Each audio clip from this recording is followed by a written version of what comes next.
La residencia de los Castellanos despertaba siempre con el mismo silencio solemne, un silencio que parecía acatar las órdenes de su propio dueño.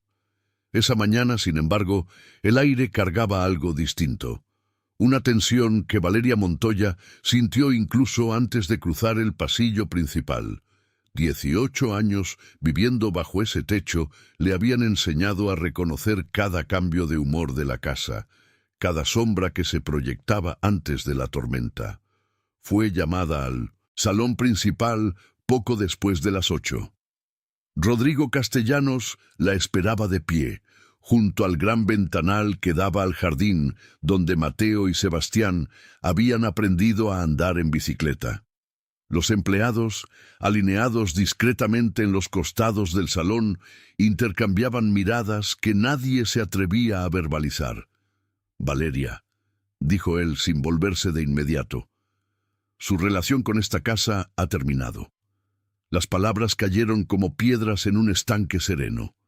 Ella esperó, tal vez por instinto, a que llegara alguna explicación. Pero Rodrigo solo se dio la vuelta con el rostro endurecido y los ojos tan gélidos como siempre lo estaban cuando tomaba decisiones que consideraba definitivas.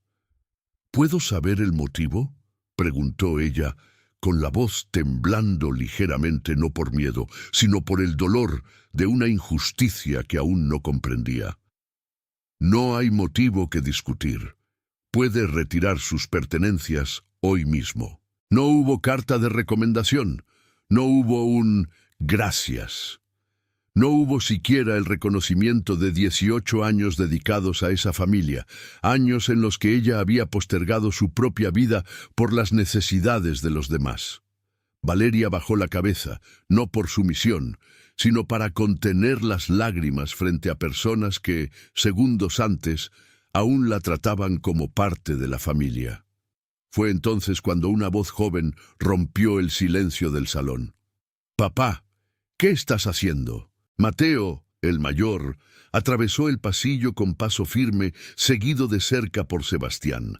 Los dos se detuvieron al lado de Valeria, como si ese simple gesto pudiera protegerla de cualquier mal. «Esto no es asunto suyo», respondió Rodrigo con una autoridad en la voz que intentaba sin éxito ocultar su incomodidad. «¿Que no es nuestro asunto?». Sebastián, aún adolescente, tenía los ojos llorosos, pero la voz firme. «Fue ella quien nos cuidó toda la vida. Fue ella quien se quedó conmigo en el Lyndon Hospital cuando tú estabas en Nueva York. Fue ella quien lloró con nosotros cuando mamá murió, porque tú ni siquiera podías entrar a nuestro cuarto en ese entonces». El silencio que siguió fue diferente al anterior. Ya no era el silencio del respeto automático que todos le tenían a Rodrigo Castellanos. Era el silencio del impacto, de la lenta comprensión de que algo malo, profundamente malo, estaba sucediendo ante sus ojos. Rodrigo sintió el peso de aquellas palabras, pero su orgullo, forjado a lo largo de décadas de negocios implacables, no le permitió retroceder. «Mi decisión está tomada», repitió, aunque su voz ya no sonaba tan segura. Mateo dio un paso al frente, encarando a su padre como nunca lo había hecho. «Entonces, si ella se va así, sin explicación y sin justicia, nosotros nos vamos con ella». La frase resonó por el salón como un trueno lejano. Los empleados intercambiaron miradas atónitas. Nunca, en todos los años de servicio en esa casa, habían presenciado que los hijos de Rodrigo lo desafiaran de tal manera. Valeria, sorprendida y profundamente conmovida, intentó intervenir. «No hagan esto por mí. Estaré bien». Pero los dos hermanos ya habían decidido, no por rebeldía, sino por un sentido de justicia que aprendieron justamente de la mujer que ahora era expulsada de sus vidas. Rodrigo observó la escena con una expresión que mezclaba rabia contenida y algo más profundo, algo que él mismo no lograba nombrar. Tal vez era la primera señal de que su certeza absoluta comenzaba a agrietarse. Valeria, con la dignidad que siempre la caracterizó, recogió su pequeña maleta esa misma mañana. No suplicó, no discutió. Simplemente caminó hacia la salida de la mansión, cargando consigo 18 años de entrega y el dolor de una despedida que no tenía sentido alguno. Cuando la puerta se cerró tras ella, nadie en la casa sabía aún que aquel gesto de supuesta fuerza de Rodrigo sería el inicio de la mayor crisis de su vida, y que, en algún lugar distante de aquel salón de mármol y cristal, alguien observaba todo con satisfacción silenciosa, sabiendo exactamente qué hilos había movido. El camión se tambaleaba por las calles estrechas de la colonia popular, tan distante de la zona de las mansiones que parecía pertenecer a otro mundo. Valeria observaba por la ventana las casas pequeñas, los cables de luz enredados entre los postes, los niños jugando en la banqueta. Era allí donde su madre, Remedios, vivía desde hacía años, en una casa sencilla de 2 cuartos donde apenas cabían los muebles necesarios. Cuando abrió la puerta de madera desgastada, encontró a su madre sentada a la mesa de la cocina, con un cansancio en el rostro que Valeria no supo identificar al principio. «Hija, llegaste temprano», dijo Remedios, sorprendida, intentando levantarse rápido, como si ocultara algo. Fue entonces cuando Valeria notó las pastillas esparcidas sobre la mesa, los estudios médicos doblados bajo un trapo de cocina, y la verdad que su madre venía escondiendo por meses se reveló ante sus ojos. «Mamá, ¿qué es esto?». Remedios vaciló, pero el silencio ya no servía de protección. «Insuficiencia renal.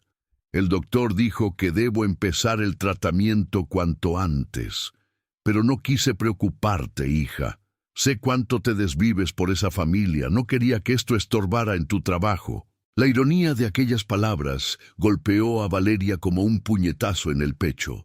Justamente ese día, el trabajo al que había dedicado su vida entera le había sido arrebatado sin explicación, y ahora, en el momento en que más necesitaba estabilidad, encontraba a su madre enferma y desamparada. Se sentó al lado de Remedios, tomó sus manos arrugadas y por primera vez en ese día terrible permitió que las lágrimas fluyeran libremente. «Me despidieron, mamá, sin motivo, simplemente me echaron». Remedios, aún debilitada, encontró fuerzas para consolar a su hija como siempre lo había hecho. «Vamos a salir de esta, Valeria, siempre lo hacemos». Pero esa noche, acostada en su cama estrecha, Valeria sintió el peso completo de la situación. Sin empleo, sin recomendación, sin garantía de conseguir otro puesto digno y con una madre que necesitaba un tratamiento urgente y costoso. El mundo, que ya era difícil, parecía ahora imposible de enfrentar. Aún así, no consideró en ningún momento regresar a la mansión a suplicar por su puesto. Su orgullo, tal vez el único bien que le quedaba intacto, no permitiría tal humillación. Decidió que buscaría trabajo honrado, fuera el que fuera. En los días siguientes recorrió colonias enteras buscando empleo. Tocó puertas en casas particulares, en pequeños comercios, en clínicas que necesitaran auxiliares. En cada lugar surgía la misma pregunta: ¿por qué dejó su último empleo después de tantos años? Y en cada lugar la respuesta vaga de Valeria, cuestiones personales de la familia, levantaba dudas suficientes para que las puertas se cerraran de nuevo. Sin saberlo, cargaba sobre los hombros el peso de una calumnia de la que ni siquiera tenía conocimiento. En algún lugar, comentarios susurrados entre la gente bien alimentaban rumores sobre su salida repentina de la casa Castellanos. Un supuesto robo, una traición de confianza. Mentiras que se propagaban silenciosamente, destruyendo su reputación. Mientras tanto, en la mansión, Mateo y Sebastián no aceptaban la versión de su padre. Sabían, en el fondo, que algo andaba mal. Valeria jamás sería capaz de robar nada. Ella, que había rechazado aumentos en otros empleos para quedarse con ellos. Ella, que daba parte de su sueldo para ayudar a otros empleados más necesitados. Decididos a descubrir la verdad, los hermanos comenzaron a investigar en secreto. Pequeños detalles, conversaciones escuchadas al azar, comportamientos extraños de personas cercanas a su padre. Poco a poco, un nombre empezó a repetirse en sus sospechas: Isabela Fuentes, la elegante asesora que, en los últimos meses, se había vuelto presencia constante en la vida de Rodrigo, siempre cerca, siempre dispuesta a ayudar, siempre atenta a cada detalle de la rutina familiar. Esa misma semana, Mateo reunió a su hermano menor en el antiguo despacho que había sido de su madre, un cuarto discreto en el segundo piso que Rodrigo raramente pisaba.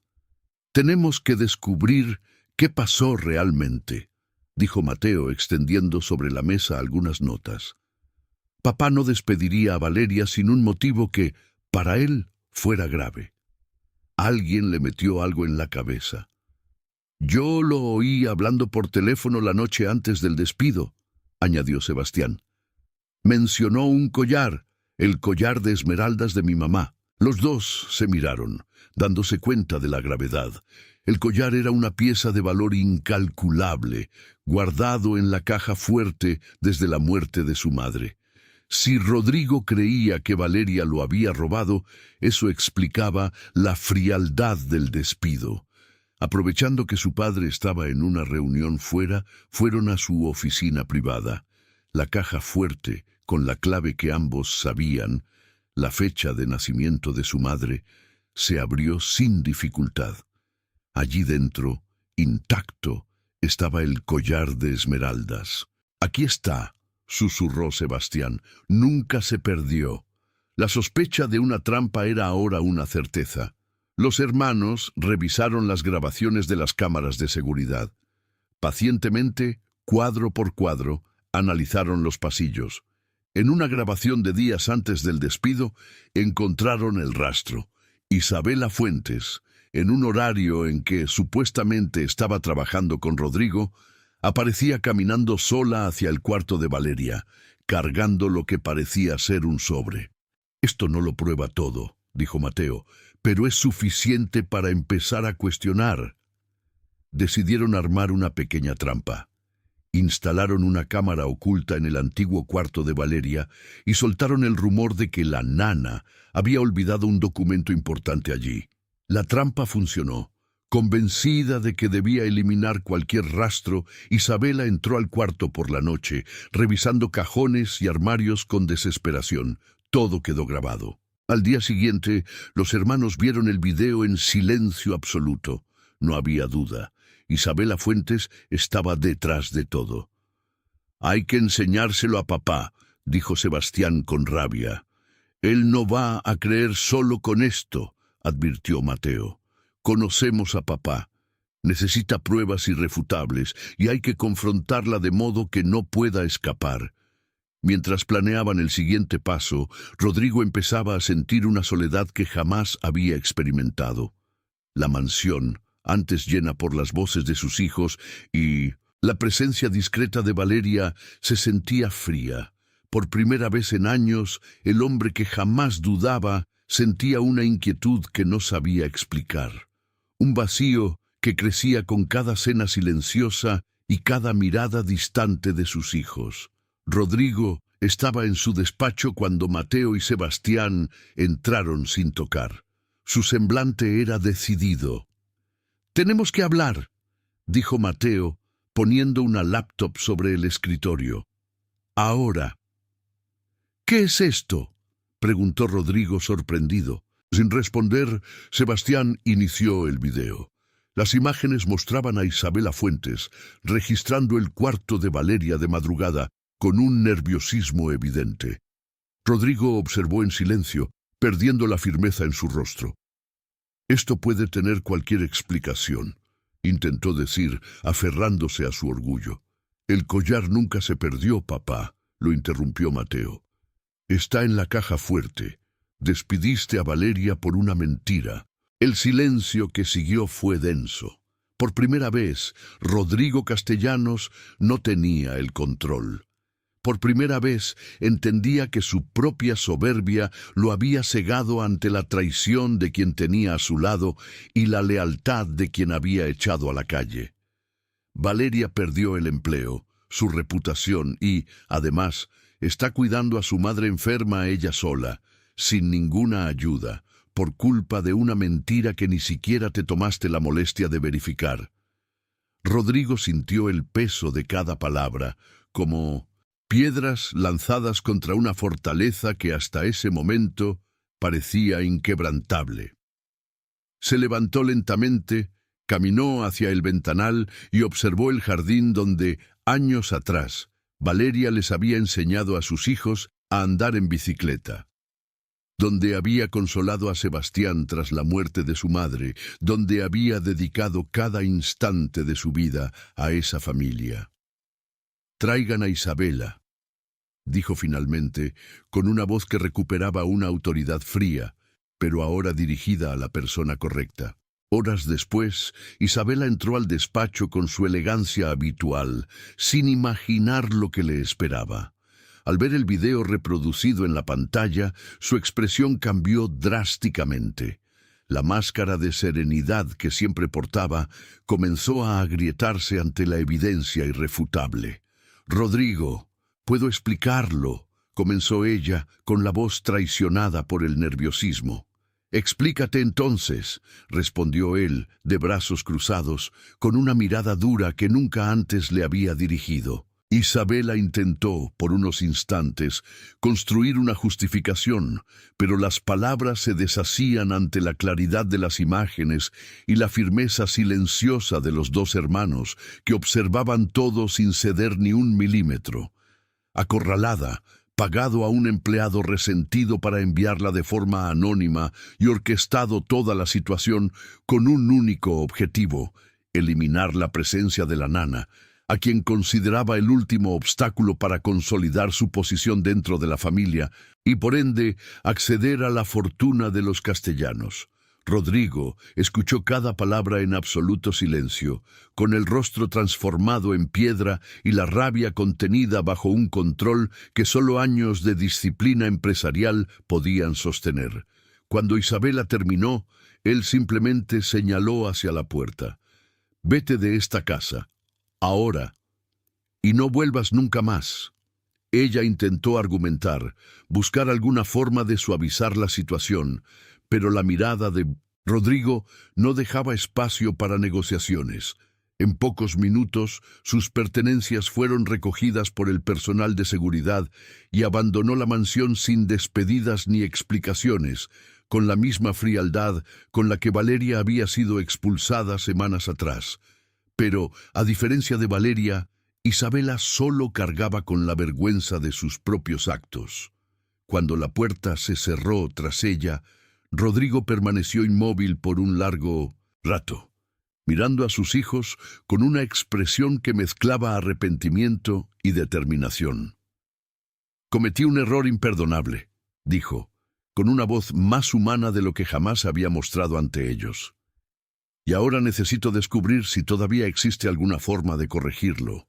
Mateo y Sebastián intercambiaron una mirada de cautelosa esperanza. Por primera vez en semanas, vieron en su padre no solo al empresario implacable, sino a un hombre dispuesto a reconocer sus propias fallas. «Tienes que encontrarla, papá», dijo Sebastián, «no para limpiar una imagen, sino porque ella merece, de verdad, saber que la verdad salió a la luz». Encontrar a Valeria no fue tarea sencilla. Se había mudado de colonia en las últimas semanas buscando una renta más barata tras el despido, y los antiguos contactos de la mansión no tenían información actualizada.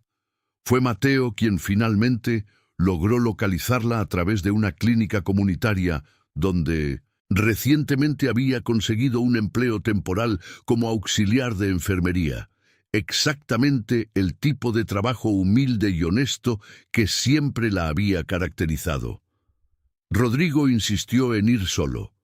No envió choferes, No llevó escoltas, ni llegó en ninguna de sus camionetas de lujo que normalmente anunciaban su presencia antes de bajar del vehículo. Manejó él mismo hasta el barrio humilde donde Valeria vivía ahora, un lugar tan distante del mundo que conocía que por un instante se sintió genuinamente perdido, no solo geográficamente, sino respecto a quién era realmente. La casa pequeña, de paredes desgastadas por el tiempo, contrastaba brutalmente con los salones de mármol que él frecuentaba a diario. Tocó a la puerta con una vacilación que jamás había sentido ante ningún desafío corporativo. Fue doña Remedios quien abrió, sorprendida al reconocer a aquel hombre cuya presencia imponente desentonaba completamente con ese ambiente sencillo. «Necesito hablar con Valeria», dijo Rodrigo, con voz contenida. Valeria apareció justo detrás de su madre, y el choque al ver a Rodrigo allí fue visible en su rostro. Por un momento, ambos guardaron silencio, con el peso de semanas de injusticia flotando en el aire.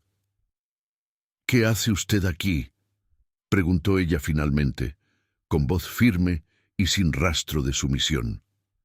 «Vine a pedirte perdón», respondió Rodrigo, y por primera vez en mucho tiempo su voz cargaba una vulnerabilidad genuina. «Descubrí la verdad. Isabela lo orquestó todo. El collar nunca estuvo perdido. Cometí un error terrible y tú pagaste un precio que no merecías». Valeria sintió una mezcla compleja de emociones, alivio por ver su honor reconocido, pero también el dolor acumulado de semanas siendo juzgada y abandonada sin oportunidad de defensa. «18 años, Rodrigo», dijo ella, con la voz temblorosa pero manteniendo la dignidad. 18 años dedicada a esa familia, y ni siquiera me dio la oportunidad de explicarme. Confió más en una mentira que en todo lo que construimos en tanto tiempo. Rodrigo bajó la cabeza, incapaz de refutar esas palabras.